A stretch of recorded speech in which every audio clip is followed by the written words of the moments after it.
শিক্ষামন্ত্রীর সেই দিনের ঘটনার গাড়ি চাপা দেওয়ার যে ঘটনার সেই ঘটনায় গ্রেপ্তার কজন? তৃণমূল কি কোনোভাবেই র্যাডিকাল বাম, যেমনটা শুভেন্দু অধিকারীও বলেছে যে র্যাডিকাল বামেদের দরকার পড়ে, কি কারণে দরকার পড়ে? এই no vote to BJP campaign করার জন্য। নমস্কার, আপনারা দেখছেন নেশন ফার্স্ট এবং নেশন ফার্স্টের পর্দায় আমি এই মুহূর্তে সুমিত। যাদবপুর একেবারে বাম রাজনীতির কিন্তু একেবারে পীঠস্থান বলা যেতে পারে। বাম রাজনীতির গড় বলতে আমরা যা বুঝি তা কিন্তু যাদবপুর। এবার সেই যাদবপুরেই কি একেবারে ত্রিমুখী লড়াই। তৃণমূল নেমে পড়ছে, কখনো এবিভিপি আমরা দেখলাম নেমে পড়ছে। এই এবিভিপি নেমে পড়ছে, তৃণমূল নেমে পড়ছে মানেই কি বাম রাজনীতি হালকা হচ্ছে? ঠিক যাদবপুর ইউনিভার্সিটিতে যাব, কজন গ্রেপ্তার হয়েছে আমার প্রশ্ন থাকবে, এবং সেই প্রশ্নের যে আঙ্গিক তা আমি একটু পরে ব্যাখ্যা করব, কিন্তু কজন গ্রেপ্তার হয়েছে, এই এত বড় ঘটনা ঘটলো যাদবপুরে, সেই যাদবপুরের ঘটনায় শিক্ষামন্ত্রী দায় এড়াতে পারেন কি? দীর্ঘদিন ধরে অসুস্থ এবং অসুস্থতার দেখিয়েই উপাচার্যও কিন্তু স্থিতাবস্থা অবস্থান রাখছেন। এবং আমাদের একেবারে যে যে বিষয়টা নজরে আনতে চেষ্টা করছি, যে বাম রাজনীতি কি পিছু হটলো, একেবারে চিত্র আমরা দেখাবো। সেই চিত্রে দেখা যাচ্ছে যে পরিষ্কার করে ইন্দ্রনীল খাঁ, বিজেপি যুব মোর্চার সভাপতি, তিনি কিন্তু রাস্তায় থাকলেন এবং মিছিল করলেন। ধিক্কার মিছিল বলা যেতে পারে, বিক্ষোভ মিছিল বলা যেতে পারে, কি না রাজনীতি হচ্ছে ছাত্রদের যে ব্যবহার আচরণ শিক্ষাঙ্গনে, সেটা কিন্তু আচরণ সুলভ নয়, ছাত্র সুলভ আচরণটা। সেই কারণে বিক্ষোভ হয়েছে। ঠিক বেঠিক গ্রেপ্তারি কেন হলো না, সমস্ত প্রশ্নেই শিক্ষামন্ত্রী যেরকমটা দায় এড়াতে পারেন না, সেরকম দায় এড়াতে পারেন না উপাচার্য। দীর্ঘদিন ছাত্র সংসদের ভোট হয় না, এবং দীর্ঘদিন একেবারে 2016-র পর থেকে আমরা দেখলাম যে ছাত্র সংসদ একেবারে ভেঙে পড়েছে। বেমালুম তৃণমূলী রাজ চলছে প্রত্যেকটি বিশ্ববিদ্যালয় কলেজের ক্যাম্পাসে। এবার এই ক্যাম্পাসে যে তৃণমূল রাজ সমস্ত জায়গায় হয়তো নয়, কিন্তু যাদবপুরে বেসিক্যালি র্যাডিকাল বামপন্থী এবং সেই যে নো ভোট টু বিজেপি, সেই ক্যাটাগরির র্যাডিকাল বামেরা কিন্তু ঠিক যাদবপুর ইউনিভার্সিটির ভেতরেই রয়েছে। যাদবপুরে প্রেসিডেন্সিতে এদের কিন্তু একটা সংগঠন রয়ে গিয়েছে। এবার কি সেই সংগঠন পিছু হাঁটলো, কারণ এবিভিপি একেবারে উঠে পড়েছে বিশ্ববিদ্যালয়ের ক্যাম্পাসে, ঢুকে পড়েছে যাদবপুর। যেই এবিভিপি বিশ্ববিদ্যালয়ের ক্যাম্পাস দখল করতে থাকলো একটু একটু করে, আমরা 4 নম্বর গেট 2 নম্বর গেটের ছবি দেখলাম, একেবারে ভেতরে এবিভিপি, ক্যাম্পাসের ভেতরে এবিভিপি এবং বাইরে থাকলো যুব মোর্চা।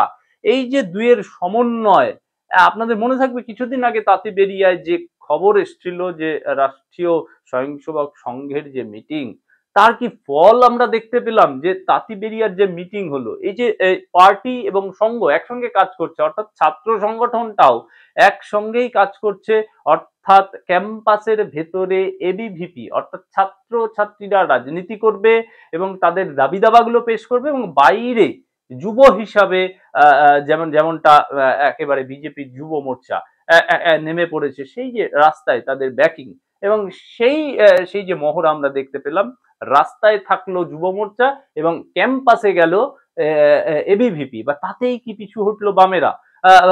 বাম রাজনীতি কি প্রায় শিকল ছিঁড়ে বের করে এনে এবিভিপি কি দখল করতে পারবে যাদবপুর? যাদবপুর কি এবিভিপি তৃণমূলের যেটুকু ইউনিট রয়েছে সবটা নিয়ে এবিভিপি কি সেখানে দখল করতে পারবে? পশ্চিমবাংলার তাহলে এবিভিপির ছাত্র রাজনীতির যে শুরুটা, তা কি যাদবপুরেই দাগ কাটতে পারবে? প্রশ্ন রইল বিভিন্ন, এবং এর সঙ্গে শিক্ষামন্ত্রীর সেই দিনের ঘটনার গাড়ি চাপা দেওয়ার যে ঘটনার সেই ঘটনায় গ্রেপ্তার কজন? তৃণমূল কি কোনোভাবেই র্যাডিকাল বাম, যেমনটা শুভেন্দু অধিকারীও বলেছে যে র্যাডিকাল বামেদের দরকার পড়ে, কি কারণে দরকার পড়ে? এই no vote to BJP campaign করার জন্য।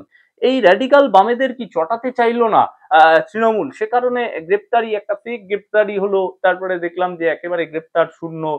এই যে বামেদের অক্সিজেন, এই যে অক্সিজেন দেওয়ার কাজও কি তৃণমূল করছে? খুব রাজনৈতিক প্রশ্ন এটা, কারণ প্রাসঙ্গিক হচ্ছে ২০২৬-এ বিজেপির বিরুদ্ধে ক্যাম্পেইন করবে তো এই র্যাডিক্যাল বামপন্থীরা, সেই র্যাডিক্যাল বামপন্থীরা কি নেমে পড়েছে? আমার আরো বলার ছিল, যে সমন্বয়ের কথা বলছিলাম, তাঁতিবেরিয়ার যে সমন্বয় বৈঠকের প্রতিফলন দেখা গেল। যুব মোর্চা এবং এবিভিপি একই সুরে কাজ করলো, ক্যাম্পাসের ভিতরে ঢুকলো এবিভিপি ছাত্রদের দাবি দাওয়াগুলো নিয়ে। এই যে দীর্ঘদিন ধরে যে বিজেপিকে রুখতে বামেদের যে ক্যাম্পেইন, সেই ক্যাম্পেইন কিন্তু একেবারে বিশৃঙ্খলতার রাজনীতি বলছে যুব মোর্চা, এবং সেই জায়গায় কি বেশ কিছুটা ব্যর্থ হলো? তৃণমূল চটালো না কেন এই র্যাডিক্যাল বামেদের? র্যাডিক্যাল বামেদের বিরুদ্ধে তো কড়া পদক্ষেপ দরকার ছিল। কারণ কি? ভোটে কাজে লাগে, কি অবস্থান নেবে? আমরা ছবিতে দেখতে পাচ্ছি বারবার যে একেবারে ক্যাম্পাসের ভিতরে বিভিপি এবং বাইরে যুব মোর্চা, এই যে দুয়ের সমন্বয় হলো, এই সমন্বয় কি ছাত্র ইউনিট অর্থাৎ বিজেপির যে সাধারণভাবেই সঙ্গের যে ছাত্র ইউনিট রয়েছে এবিভিপি, তা কি ছাত্রদের দাবি দাওয়াগুলো নিয়ে, এই যে ছাত্র আন্দোলন পশ্চিম বাংলায় তৈরি হয়েছে, যাদবপুর ইউনিভার্সিটি এবং আশেপাশের ইউনিভার্সিটি গুলো, মেদিনীপুর, সবটা নিয়ে কি একটা ছাত্র সংঘর্ষ বা আন্দোলন বারবার তৈরি হচ্ছে? এই আন্দোলনই কি ২৬-এ ভোট বৈতরণী পার করবে? ছাত্রদের দাবি দাবাগুলো নিয়ে ভোট হবে? এবিভিপি কতটা পারবে? তৃণমূল কতটা রুখতে পারবে? এ নিয়ে প্রশ্ন থাকলো। এবং এই প্রতিবেদনে আমি একটা কথা পরিষ্কার যেটা ধোঁয়াশা রয়ে যাচ্ছে, সেই প্রশ্নের উত্তর খুঁজছি, যে তৃণমূল কেন ঠিক চটালো না র্যাডিক্যাল বামেদের? যারা বলতো যে নো ভোট টু বিজেপি, ভোটের ময়দানে তারা কতটা লড়ে, কতটা তৃণমূলকে সহযোগিতা করে, বেশ কিছু খবর আমাদের কাছেও থাকে। এবার সেই খবর কি সত্য বলে প্রমাণ হলো যে তৃণমূল এবং র্যাডিক্যাল বাম, অতি বাম, তাদের মধ্যে একটা সূক্ষ্ম সমন্বয় রয়েছে, আসলে তারা একই। ঠিক কি কি যাদবপুরে কতটা এবিভিপি দাগ কাটবে, ছাত্র আন্দোলন কতটা রাজনৈতিকভাবে ২৬-এ ফায়দা করতে পারবে বিজেপিকে, তা নিয়ে একাধিক প্রশ্ন রয়েছে। কিন্তু প্রশ্ন এটাও রইল যে তৃণমূল কেন চটালো না? তৃণমূল কেন সঠিক গ্রেপ্তার করলো না? তৃণমূল কেন এত বড় একটা বিশ্ববিদ্যালয়ে তার মধ্যে এই হুলিগানিজম হতে দিল? যদিও তাদের অভিযোগ যে বামেদের বিরুদ্ধে, সেই বামেদের বিরুদ্ধে অভিযোগ, তার তো গ্রেপ্তারই থাকতে হবে। কি হবে আগামী দিনে? সবই কি রাজনৈতিক মহলের প্রশ্ন? সবই কি রাজনীতি? সবই কি ভোট? ভোটের বাইরে আমরা কি বেরোতেই পারছি না? অন্তত ছাত্র রাজনীতিটা তো তার বাইরে থাকার কথা। প্রশ্ন রইল।